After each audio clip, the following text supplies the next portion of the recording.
everyone. Oh, but it has started the recording. Oh no.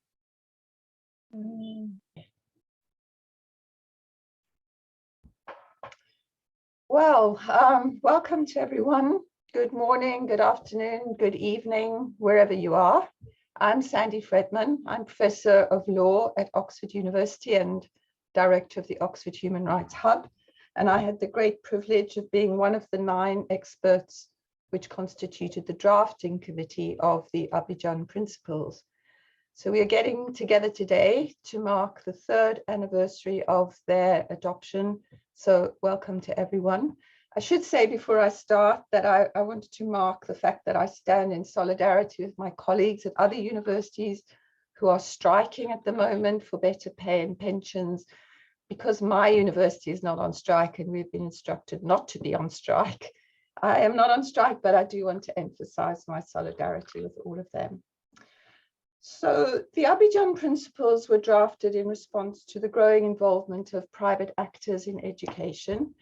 And the principles bring together the international obligations of states in relation to the right to education and how they apply in the context of commercialization in education.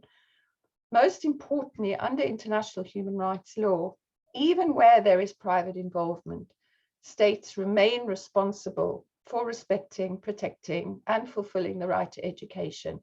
And this entails strengthening public provision and also strengthening public provision and also regulating private provision.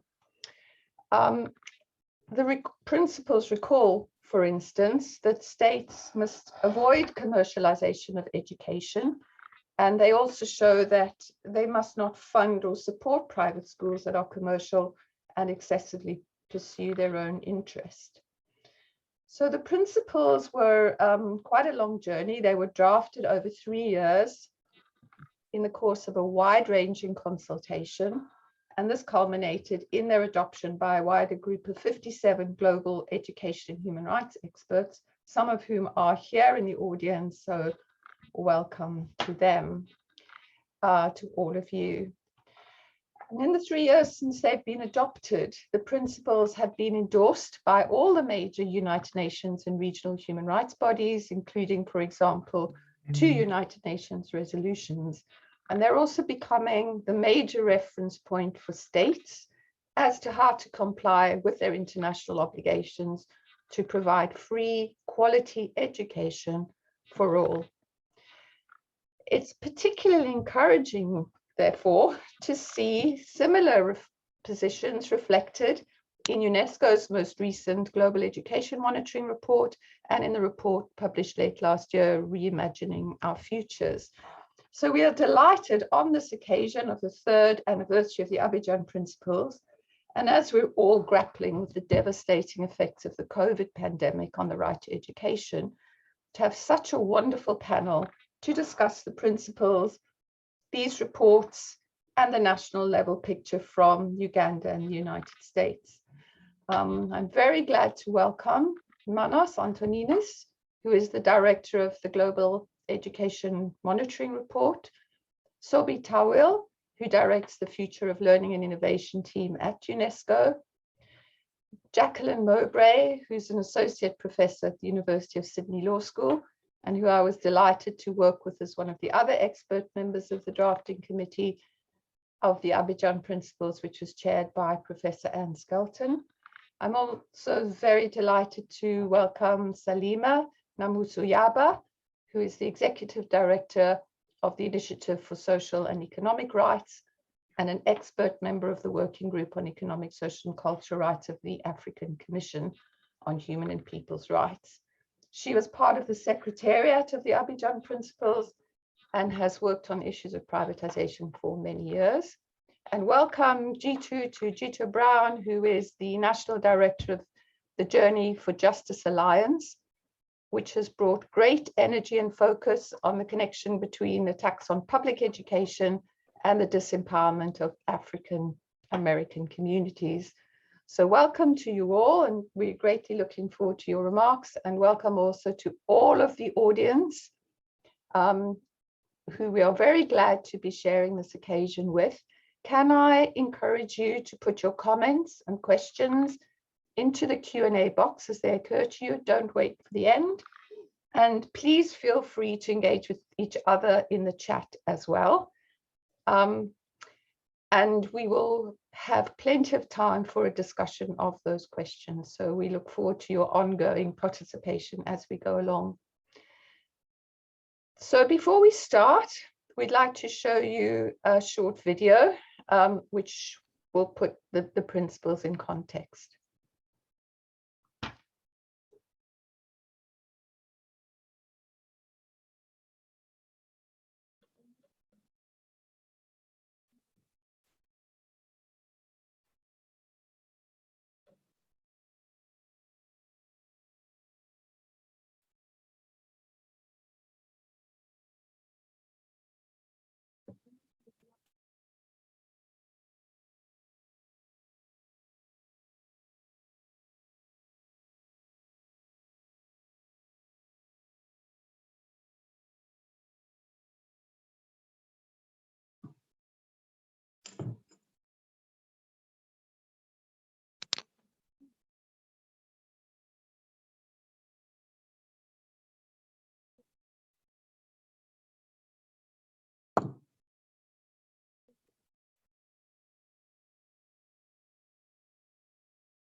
Should we I don't think we're getting any sound.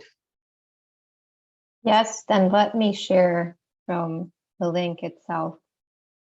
I don't know why it is doing this. Just a minute.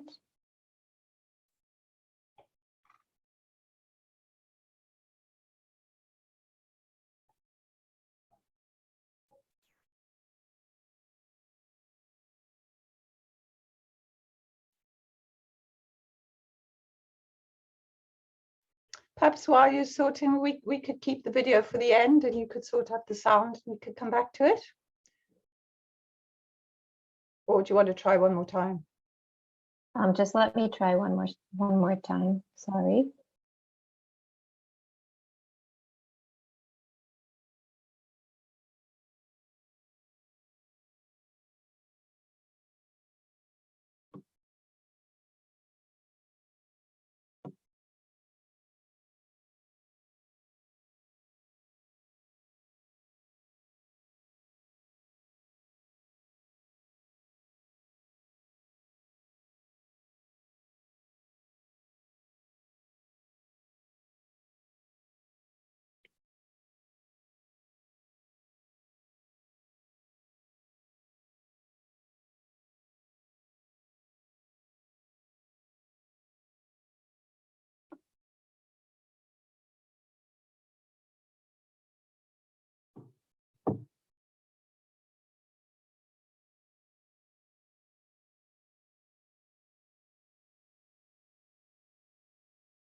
Apologies to everyone. I think there's still no sound.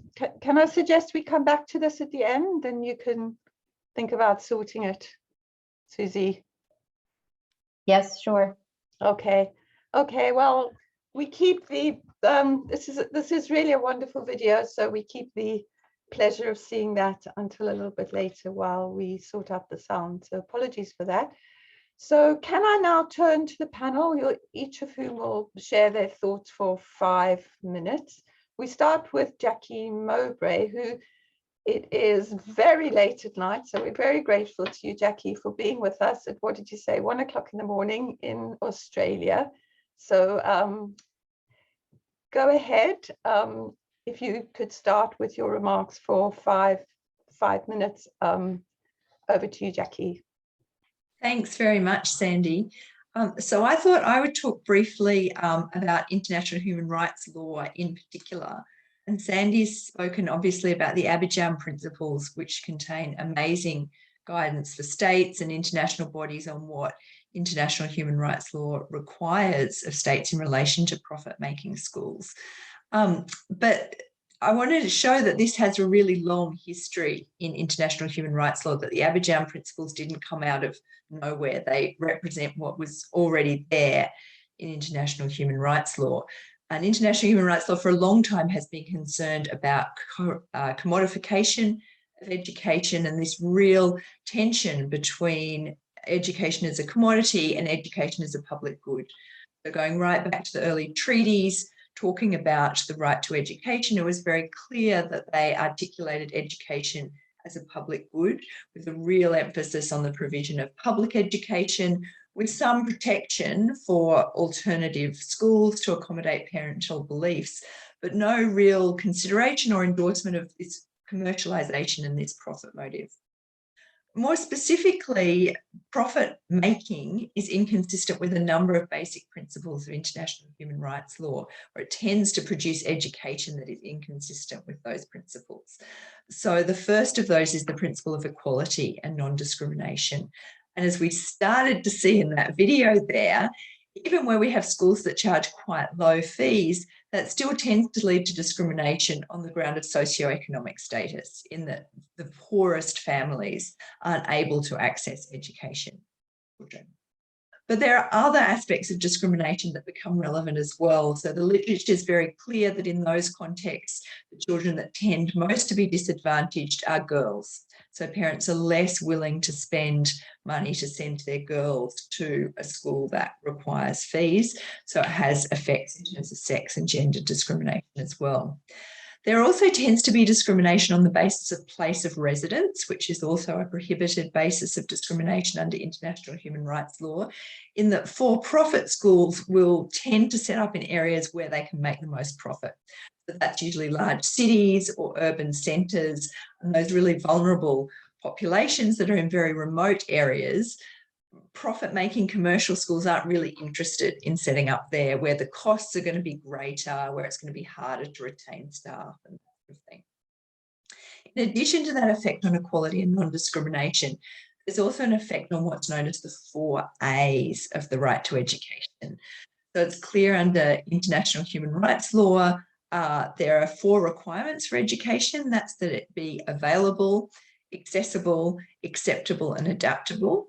Now, having for-profit providers of education does increase availability of education. It means that more is around, but it's quite problematic from the perspective of those other 3 factors.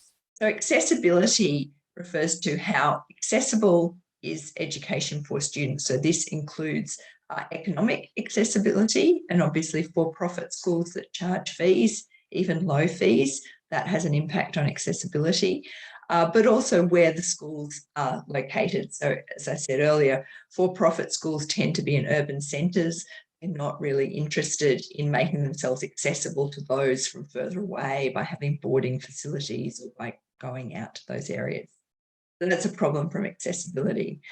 Acceptability means that the school and the curricula need to be acceptable and appropriate for the students who are going to be there. So they need to have appropriate facilities. They need to have teachers who are culturally sensitive to particular cultural requirements or religious requirements.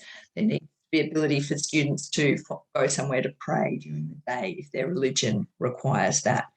Language is another really important aspect of acceptability and accessibility, that like education has to be provided in the language that students speak.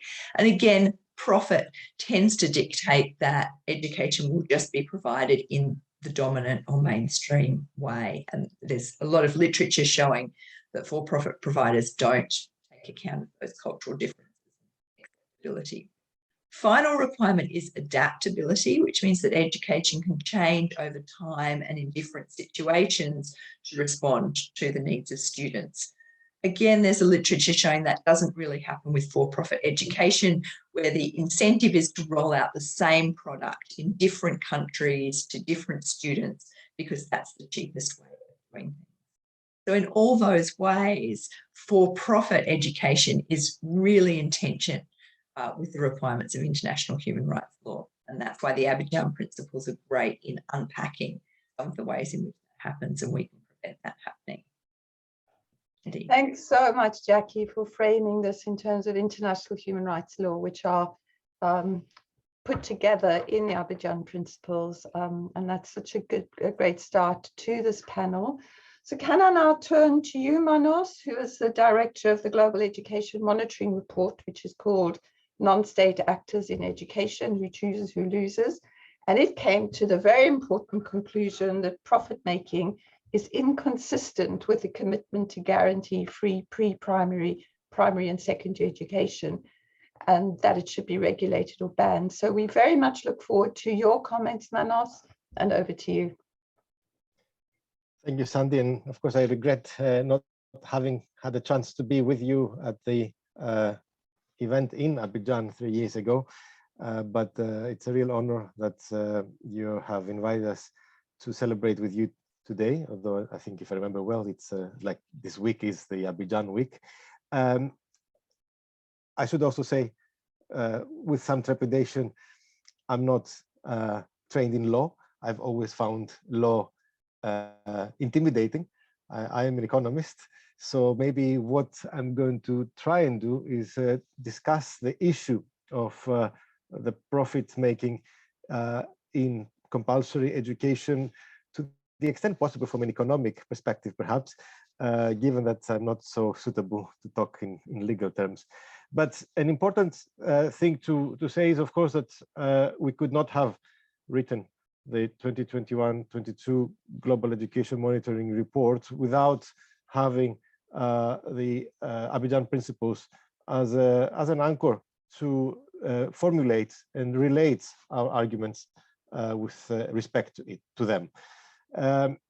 Now, interestingly enough, the word profit, even though it's almost everywhere in the principles, appears surprisingly enough, as I was discovering while doing the word search, only once as a word in the principles, which somehow caught me by surprise. But from our perspective, what we felt was really important to emphasize was the idea of the incompatibility. And that's, some of you may know, the one aspect of the report, the one recommendation of the report that has perhaps met with the most, let's say, strongest reactions.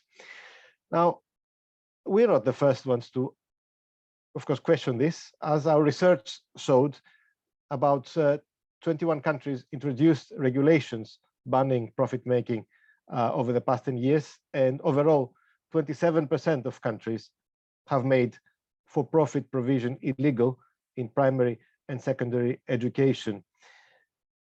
Now, of course, the extent to which providers are motivated by profit varies and is very difficult. And that was one of the biggest lessons in early discussions we had with your broader team, how difficult it is to really define profit in education and have a foolproof definition that can really stand in the court of law.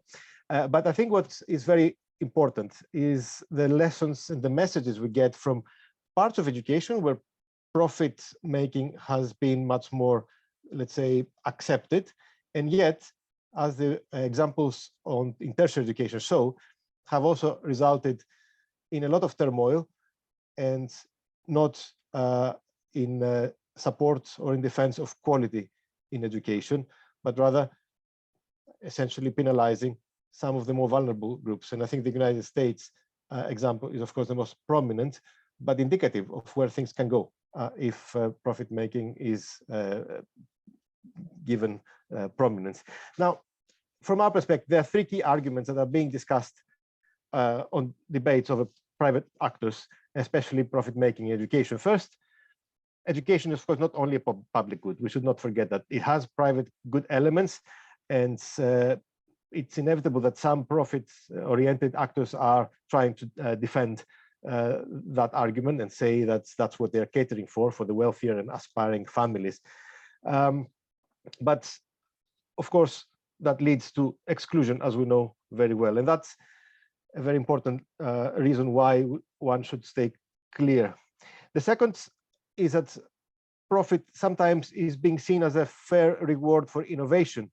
But what is often presented as innovation, the report argues, may be hard to verify and is often possibly exaggerated for marketing purposes. In addition, education should not be seen as a market where producers try to outcompete each other. Instead, the good idea should be tested and implemented for the benefit of all learners. And that's also another key reason why our view towards profit making is very skeptical. But at the end of the day, it boils down to this question. That's the third argument. Why do private providers, why should they not be allowed to make a profit? Some defenders of profit making are asking, if they deliver what the government contracts them to do. In other words, education can be still free of charge, but some people can make profit out of it. And to us, this argument about efficiency boils down to the bigger question, but where do such efficiency gains actually come from?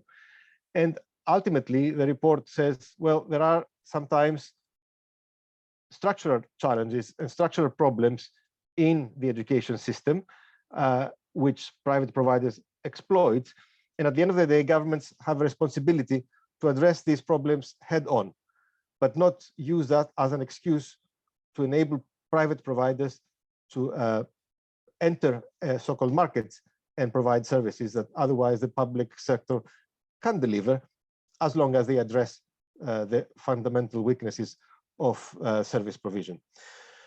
So that in a nutshell is our position, and we have actually launched a blog today where we try to summarize these views for those of you who might want to refer to it in your work. But I'm happy to say more things about our other work related to regulation later on in this event. Thank you.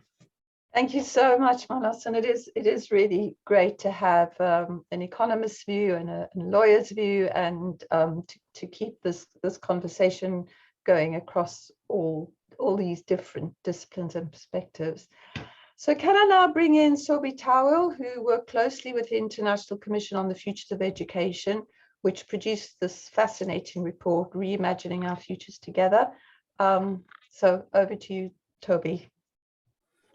Thank you very much, Sandy, and greetings to all.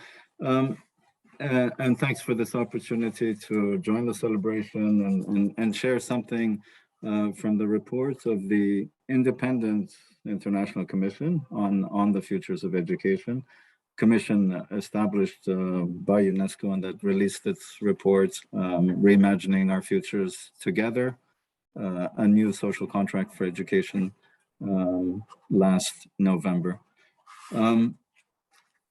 Just a word before getting to the framing that the report uses of education as a public endeavor and a common good.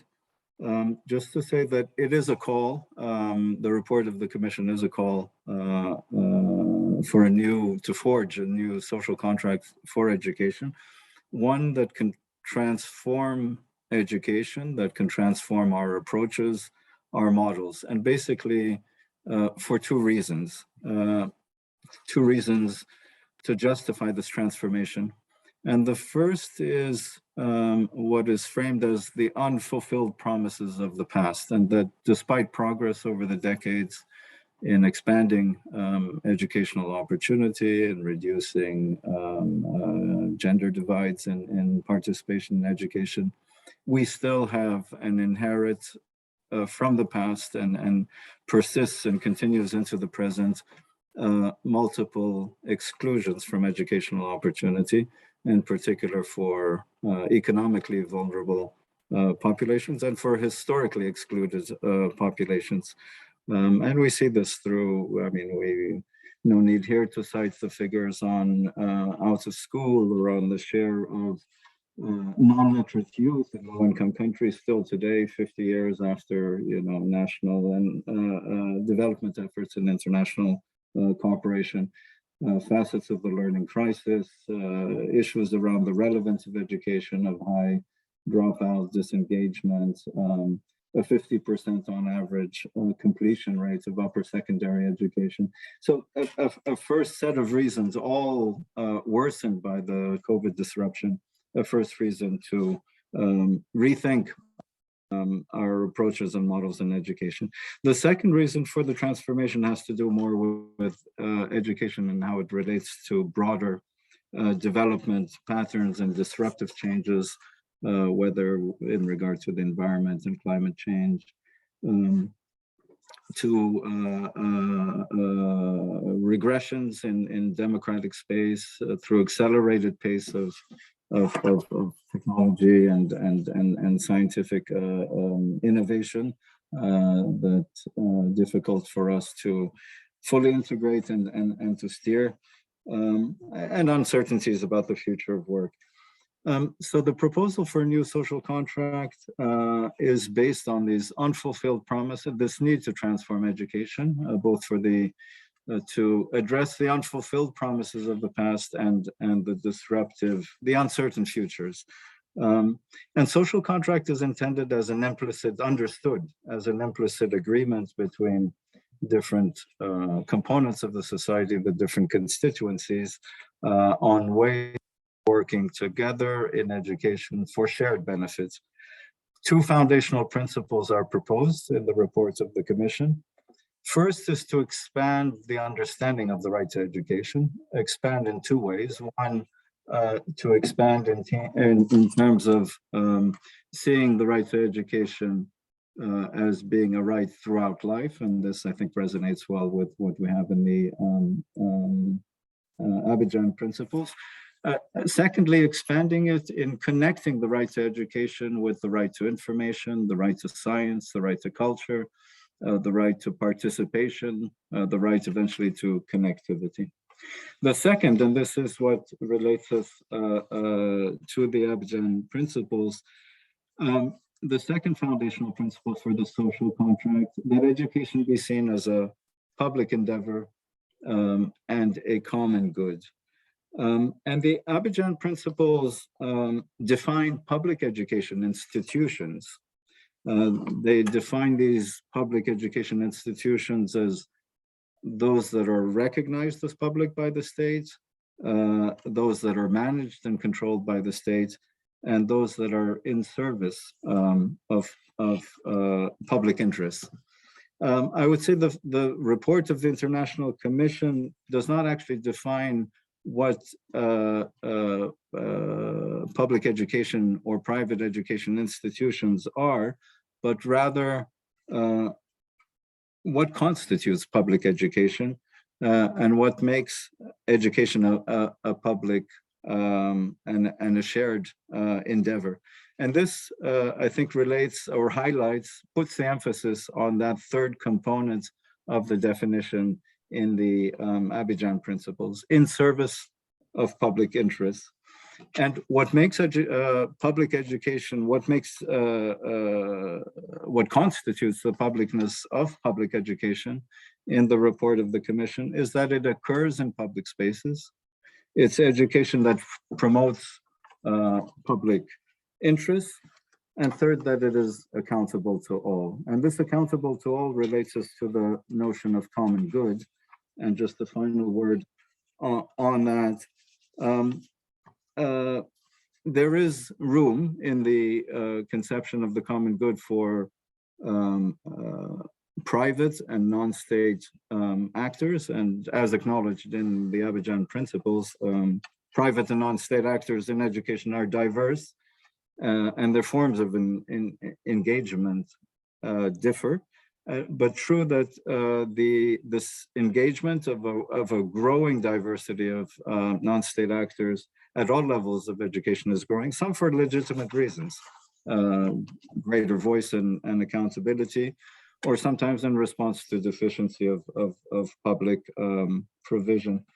But if there is room for all partners, for all non-state actors, there is also a central role in the conception of common good for the state in not only in ensuring provision and public financing, but also in ensuring inclusive participatory processes in defining common vision, and definitely in regulation and quality and assurance. I think the report of the International Commission is clear to say that there is room for all partners. We need, in this collective effort, to have the contributions of all. However, there is no room for commercializing, no space for commercializing, commodifying education, and in particular, with regard to what national constitutions would consider periods of compulsory education. Over to you. Thank you so much, Sobi, for those really, really helpful remarks, and very much steers us to this fascinating report which the Commission produced. So now we've had some very valuable insights from the international level, from UNESCO. We turn to the national level.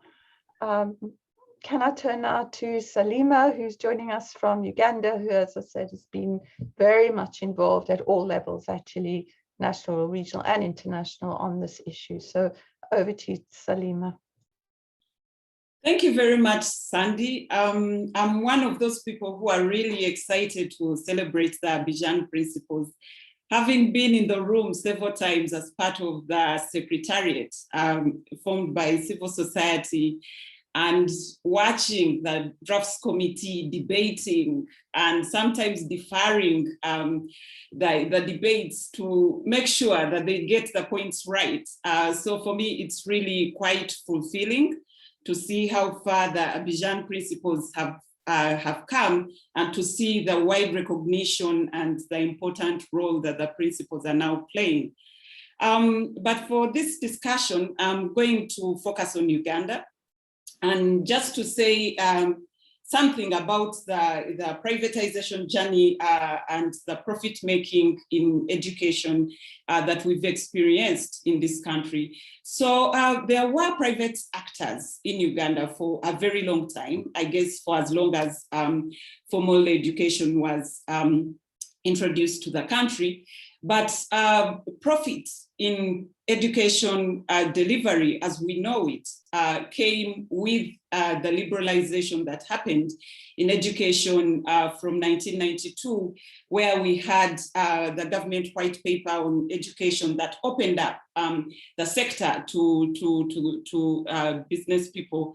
And what really attracted many of the businessmen was the environment that existed in the country. There was very limited regulation, but there were also incentives, for example, tax waivers that were being given by the government to encourage people to come in. So many businessmen saw it as an opportunity to make more money, and they came in, first of all, we saw that there were individuals who were running just one school here and there. But later we saw the trend grow from individual school to chains.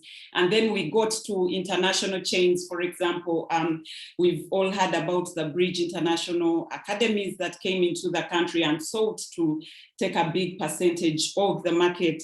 And the growth of the sector became so much that at this point, we now have 39% ownership of private schools at primary level. And then we do have 66% at secondary level. And of course, also the enrollment has been growing from the beginning of the liberalization. It was only later in 2008 that the Education Act came in to provide some regulation, but did not really focus on private provision, and it did not also touch on the issue of profit, so to speak. So education has been thriving as a business, to an extent that, private schools have been doing a lot of things to increase their profit margin. On top of having high tuition fees, there has been things like non-tuition fees, asking people for requirements that are exorbitant, and forcing students to actually buy the school requirements from the school, such that you don't even go, for example, to look for where you can find the cheapest book. You have to buy it from the school.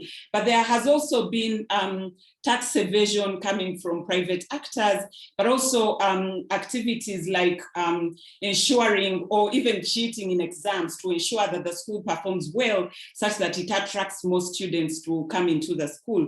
So a lot of negative practice has resulted, but the issue of profit has become so ingrained in our society, such that right now, many of the parents are having to borrow in order to have their children go to school. So it's either the parent borrows or the child is going to drop out. And as has been discussed earlier, the girl child is actually more disadvantaged in circumstances like that. Actually, when you look at the socio-economic condition of countries like Uganda, the concept of profit in education becomes even more outrageous, because we know the importance of education in terms of what it does in the development of the individual, but also in terms of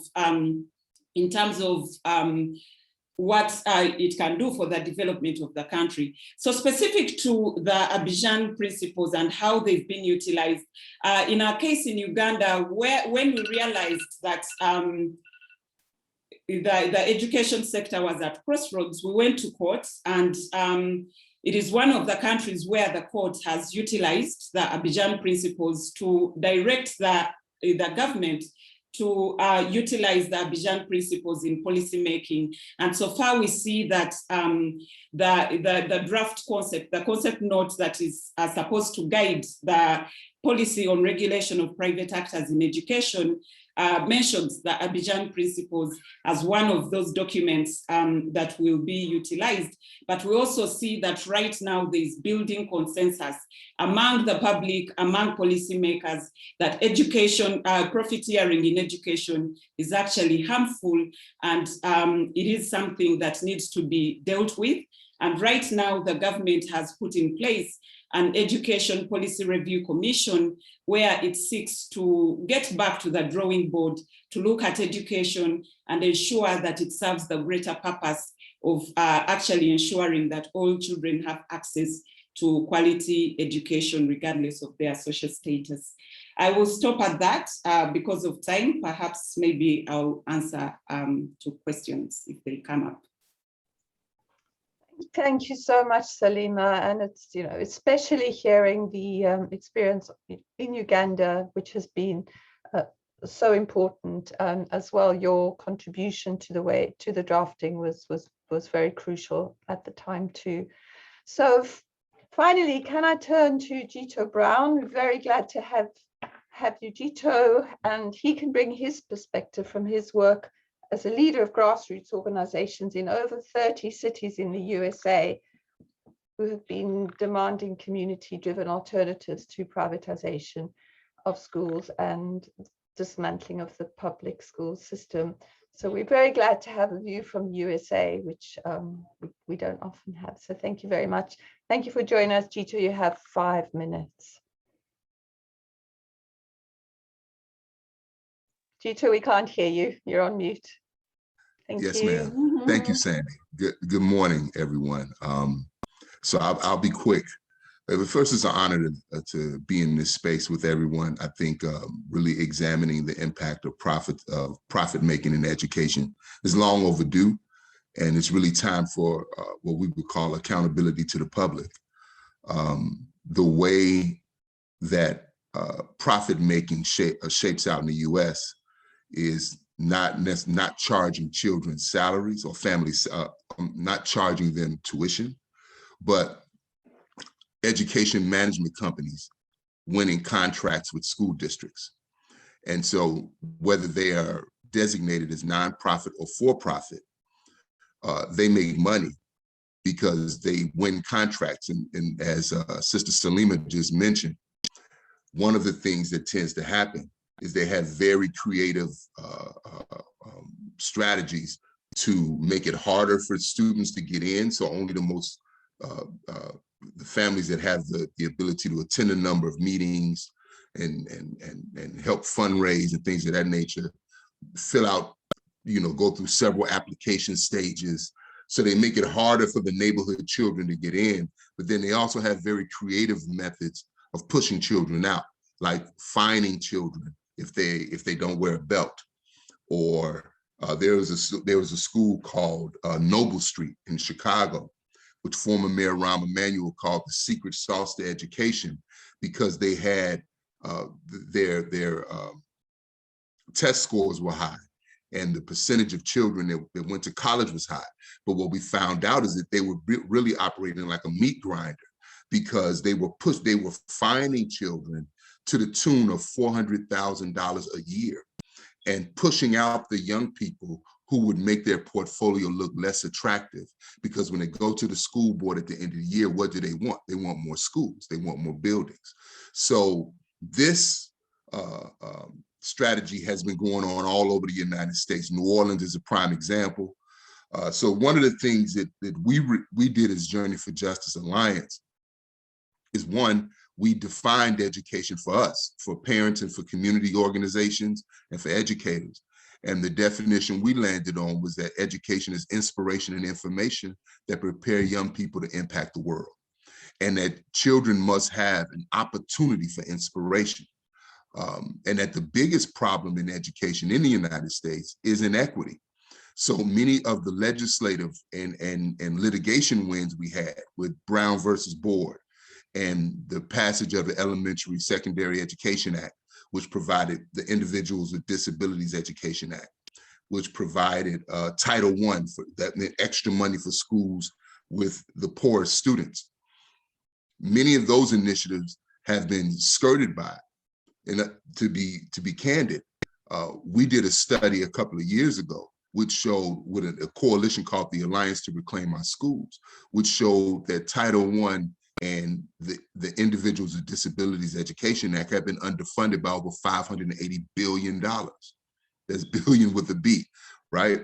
And so if our schools aren't getting those resources, if we're not honoring the mandate of Brown v. Board, then what happens is that they're going back to a model called school choice, which was born out of white families' refusal to send their children to school with African-American families.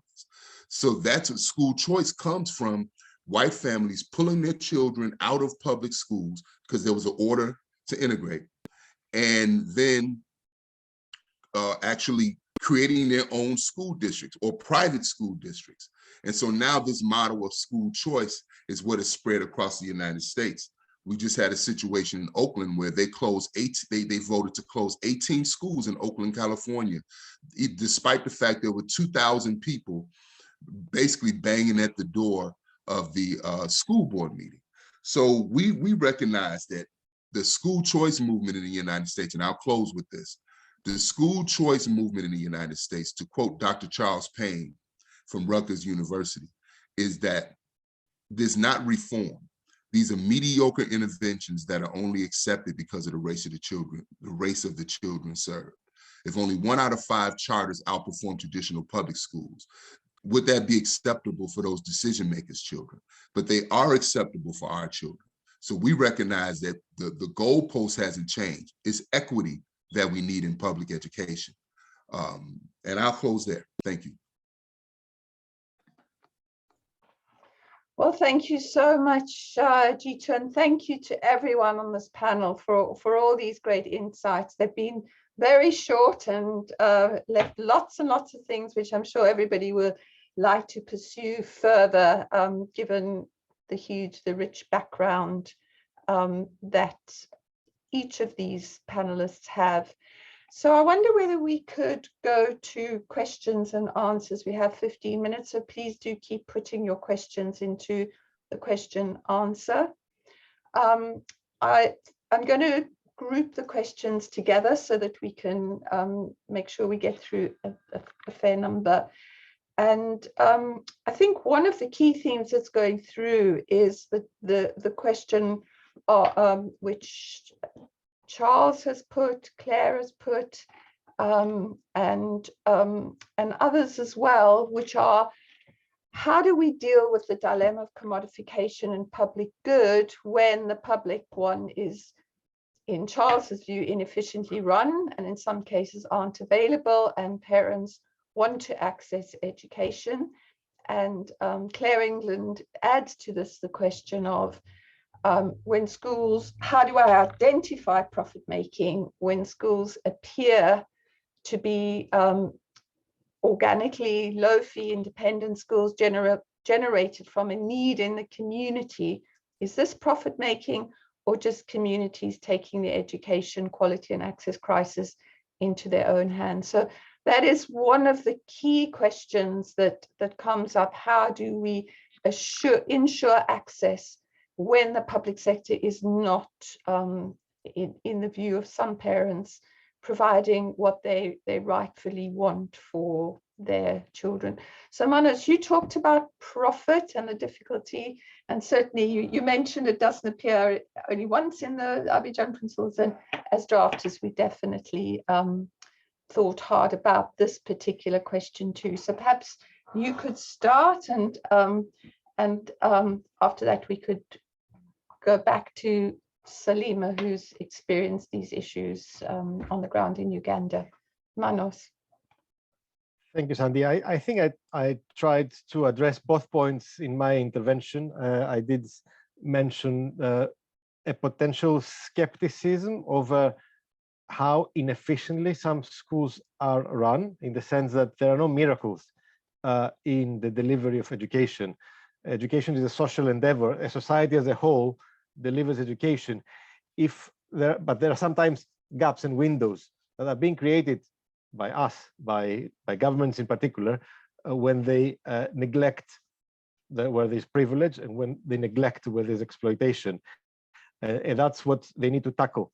The change of the modality of provision is only going to lead to more troubles. But at the same time, the reports, and of course the principles as well, are not advocating for these thousands of schools of single proprietors of school to close down, because they were created by a certain set of conditions. It's a long story. It varies sometimes by country how this came up. But the issue is that we need to tackle these problems head on. And the report makes the key recommendation that governments need to see education systems as one. They cannot differentiate between schools, teachers, or students who may be in different sectors or subsectors, and say, okay, we're not going to care about those. That I think is also the principle of what the Abidjan team got together to argue for, and that's the message we're also arguing for. Thanks so much. So Salima, how would you respond to this question? Okay, in terms of the public system being inefficient, from our experience, what we've seen is that the public system suffers from underfinancing as opposed to being inefficient. So there has to be deliberate policy to ensure that the public system is properly financed. We do not see any age of the private sector if the public and the private have the same level of resources. And yet on the other hand, we see that the profit is actually harmful to the delivery of education to all the children. But also to the issue where people have been asking around determining the profit motive. I think COVID-19, in the case of Uganda, really showed the profit motive by the private sector, in that, you know, for many of the businessmen, once they saw that the schools were closed, even earlier on in the pandemic, before this was protracted, they realized they were not making any money, and many schools changed user. So from a school, one day, the next day, they are turning it into a rental because people still needed to rent. So the businessman has to make money, whatever the circumstances. And this has resulted in many schools not opening. Actually, many of them have also been sold off because again, the owner needs to make money. They are not there to educate children in the first place. Thank you so much, Salima. So perhaps Jitu, you could respond to this question which Boris has put, which is, Boris Engelson has put, what about charter schools, which are supposed to be the best of both worlds? And he would like your thoughts about that, and maybe you could put it in this context too of profit, non-profit, commercial, etc. Absolutely. So I would say that we are, as an organization, we are not anti-charter school ideologues. We believe in the original mission of charters, which was to provide spaces of innovation, to bring recommendations back to the public school sector. But we're very clear that that mission is mutated, and so the charter industry has really been nothing less than parasitic in our communities. And this is what I mean. As I mentioned in my opening statement, only 1 out of 5 charter schools outperform traditional public schools. They have been, so school closings and charter school expansion are directly connected because most school management companies want the buildings. So they often advocate for the closing of schools, despite the harm that causes. In the United States, when you're talking about most Black and brown communities, you're also talking about, in urban settings, you're talking about gang violence. So when you close a school and the child doesn't have another school within a mile of their home, this means they have to cross dangerous territory to get to where they want to go. And then often the resources don't follow those children. I know this intimately because I've dealt with many of these type of community fights where a school closes, they dump 200 children in another elementary school without as much as an additional teacher or an additional counselor. And so then that school destabilizes, and then it's labeled as a failing school a few years later. So the charter industry, as I mentioned again before, to quote my brother, Dr. Charles Payne, it's not school reform. 7 years after Hurricane Katrina, 79% of the schools in New Orleans were still D or F schools. The issue is equity. And I think when we talk about equity, we have to be very clear that equity cannot come from the seats of privilege. Equity has to be identified by those who experience it. They can tell, our communities can say what we need. We have a saying, a statement, and it is basically this: those that are closest to the pain must be closest to the power. If we keep doing things the same way, like we know better than what is for communities, we'll keep getting what we've been getting, which is inequity, no matter where you look in the world. And in the United States, it's very clear that the inequity expresses itself across racial lines and class. We did a report that I would just ask people to look at called Failing Brown v. Board. We released it in 2018, where we did something as simple as course comparisons between white schools and schools that serve Black and brown students. And the differences are obscene. And part of the obscenity is the notion that we're going to work on it. We're going to get better. We're going to make progress. That in itself is acceptance of it. That in itself is acceptance of it. But if we adopted a policy, zero tolerance for racism, right? Zero tolerance for racism, then I think we would make, if we stood together along those lines, I think we would make deeper and more lasting change as human beings that want a better world. Thank you so much, Jitu.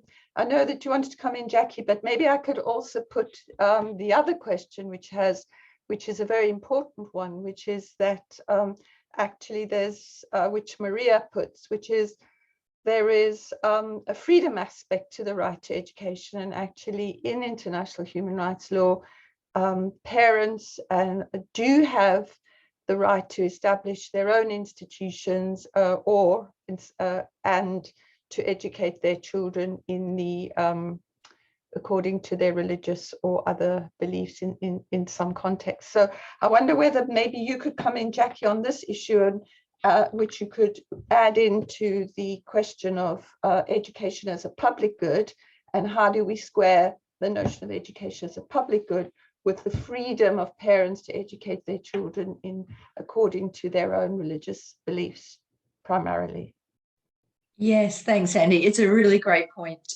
So we obviously have in the treaties establishing the right to education this right and this emphasis on public education, but then we also have this protection for the rights of parents to have their children educated in accordance with their own religious beliefs.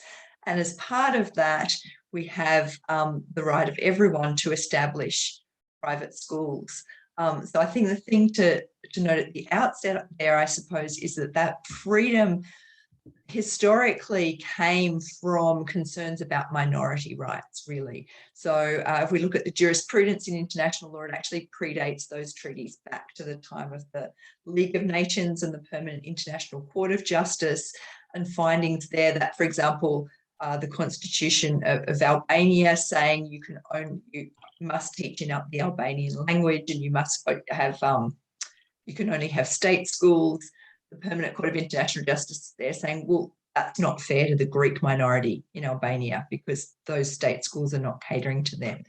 So it was very much not out of the ability of a neoliberal idea of the ability of anyone to set up their own business and make a profit. It was really tied very much to that minority rights and the ability of communities to take control of education. So linking that to that question of, well, what's profit, what's not? And I think it was Claire asked the question about what about, small proprietors setting up schools? At what point is it a community initiative? At what point is it for profit? And I think that is very helpful in informing that debate. And certainly when we were drafting the Abidjan Principles, that idea of commercial, non-commercial was something we grappled with, and definitely management and control as well as funding is something that's important. And a key aspect of not-profit is that the community has a whole lot of accountability and control. So that doesn't answer the question, but it shows some of the factors that would be relevant there. And I guess the other point quickly to make that we also thought when drafting the principles is at some point you need to move beyond the commercial, non-commercial distinction and agonising over that and look at the particular behaviour that is troubling here. And that's what the principle. So thanks so much, Jackie. And in the last couple of minutes, I wonder whether we could turn to you, Sobi, about this issue on which a lot of people have put their questions towards, which is the lack of funding in the public sector, the lack of proper investment. And in the Reimagining Our Futures Together, how do we actually get the state to fulfill its obligations by properly providing, and not just providing for the better off, but providing for those communities who are marginalized, who are left out, whether it is children with disabilities, racialized communities, girls and other gender identities, and of course, the poorest in our communities. Yeah, thank you, Sandy. I'm not sure the report on the futures of education goes too far, or the report of the International Commission goes too far on that issue, but definitely that there is a state obligation in line with the spirit of the Abidjan Principles for adequate and sustained public financing of education. But I mean, we do know that there are many cases where existing public funding of education is not sufficient to respond to demand. In some cases,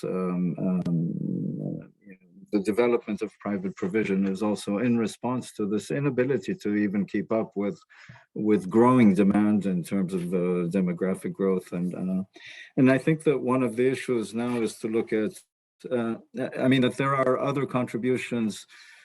One can look at the education sector. I mean, the share within public financing. One could look at the structure of public spending in education, and prioritizing, more basic levels of education is already a more, equity-based approach.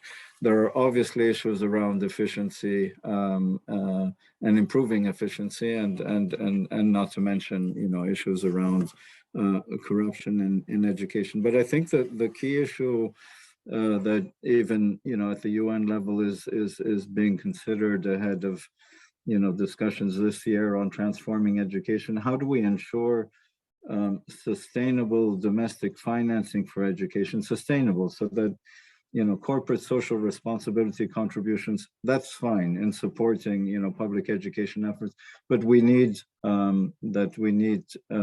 sustainable financing models within countries, and that might have to do with rethinking, you know, social protection, and definitely keeping in mind the central principle. The central principle, it is in the Abidjan Principles. It is also the spirit of the 2030 agenda and the Sustainable Development Goal 4, which is equity. Equity should be the main policy lens, and centering in all our discussions, centering the most marginalized and vulnerable communities in all policy formulation and strategy formulation. This is something also picked up, just the last word to make that connection with the Declaration on Connectivity in Education, that any effort to overcome, you know, the digital divide and expand opportunities of using digital technology in education must start with those who are the most marginalized in terms of opportunity. Often it's the other way around. It's experimenting, piloting, innovating in more privileged contexts, and then hoping that this will trickle down. And actually, if we were fair and looked at the most economically deprived, those in you know, in rural, remote settings, those from cultural or other minorities, if innovation works with them, then it would be only more just to expand that out. So the same, I think, with the public financing of education, that be made a key, you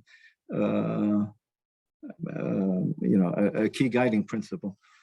50 years of international aid. I mean, why are we where we're at still today? One could ask the question in 2020. I mean, beyond fragile states, collapsed states, you know, disaster stricken, why do we still have this international aid? We need sustainable domestic financing, and there needs to be new models for that. Well, thank you very much. So on that note, and also noting that the International Finance Corporation's freeze on investment to for-profit schools, and obviously the role of international finance has been crucial, and the change in direction very much welcomed. So thank you so much to our wonderful panel. All of you have a huge amount more to say, but what we've heard has been fascinating. Thanks so much to our wonderful audience for all of your great comments. I'm sorry if we haven't managed to respond to all of them, but I hope this is just one stage on this long journey, which we've all been engaged in for some years now, and going forward towards making sure that every child has access and can benefit from free, public, good quality education in accord with the right to education in international human rights law. So thank you, everyone, and I think this is where we draw to an end.